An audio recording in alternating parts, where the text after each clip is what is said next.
when first you were dissatisfied by the more sort of embodiment-based understanding that, you know, that muscles as a, say, anatomical embodiment of the muscle's attentional element didn't really fit very well with the replacement in the strut model, like which it came from the crane. But then, so this is a really huge leap here, because you really shifted there from the embodiment towards the structure. Yes. So even so, and I think that that's important to understand, that your first link there and that big leap was towards the spine, regardless of the anatomical environment. So that was a huge leap towards the structural representation of the mechanical behavior.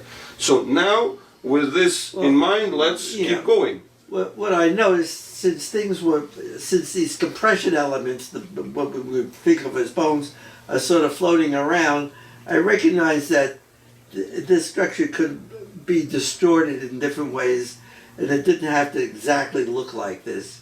That this, you know, the tension elements and the bone and the compression elements could be sort of are separate from another, and it didn't exactly have to look like that. Okay, so in that sense, that there was a flexibility of the embodiments that satisfies the structural principle. Right. Okay, great.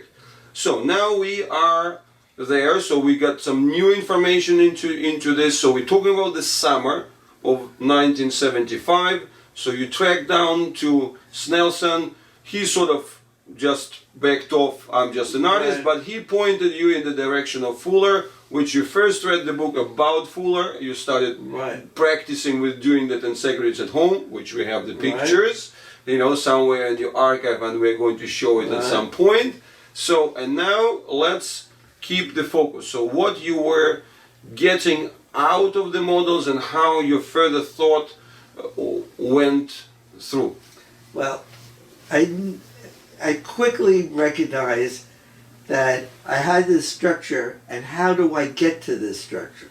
How is it created, and you know, how do we get a whole stack of these things going? And I said, well, it has to be an evolution thing, so I have to start it at the ground floor, and I have to understand it not as this structure, but at the cell structure. At least the cell structure. Okay, ground floor. So meaning that that's where, so the embryological thought came in quite early. Oh yeah. I mean, I knew, you know, I had this structure. I knew that was the structure of the spine. Instinctively, that's it. So that was the physical. But I had to understand how it got to be that. So by it got to be there, that's a more general thing within biology, how the thing evolved in this right. I need to know the embryological evolvement of this structure. Now, we started with the spinal model. Yeah.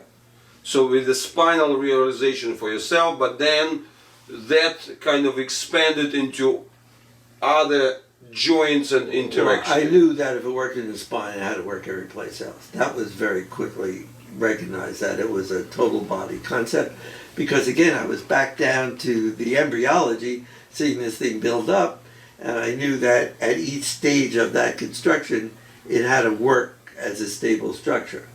So you couldn't, you know, halfway, it always had to be that. So I knew right from that the whole body was going to be working. Okay, so in that sense, I think that that's also an important thing that highlights, right? Because technically speaking, there is no motion as such in utero, right? But there is a mechanical, the continuity of the mechanical homeostasis. So that is, I think, is also a very important shift of the perspective, that you start your way from the mechanical build and mechanical homeostasis, and eventually it kind of comes to the stage when it's movable, when there is, you know, when you can think of motion, so motion itself appears much later. Okay. All embryologic development in every creature starts in a closed packed, omnidirectional pressure environment. In water, in utero, you're always being pushed from all sides at the same time. Mm-hmm. So you have to resist that being pushed in all directions by pushing out in all directions.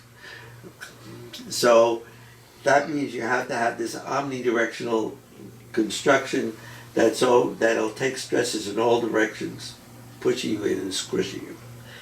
We know that bone and muscle and tensional tissues, whatever you want to call, is a relationship of development of the stresses of the structure, stresses creating those structures, including in utero.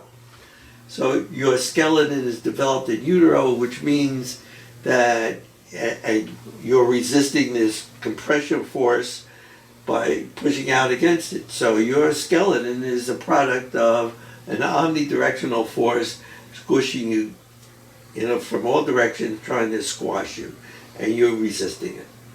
And that has to come from in you. So it's whatever you built in the utero. The thing about this structure is that once you take it out of that environment, it still works. That's Right? exactly the point. That's So that's the essential thing where we talk about the transition from the yields to motions. Right. Effectively, in utero, the maximum range we're talking about the yields, right? So we're not talking about the motion per se. Right. So the motion per se appears only once you are out. Right. But that close packing is what develops it, and that's when you talk about the close packing of foams and bubbles and things, is the same as the close packing of the organism, which is a collection of foams and bubbles. And some of it gets harder because of the stresses of compression, and some of it gets more elastic because there's more tension on it. Because that's the miracle of life, is what happens. Okay, fantastic.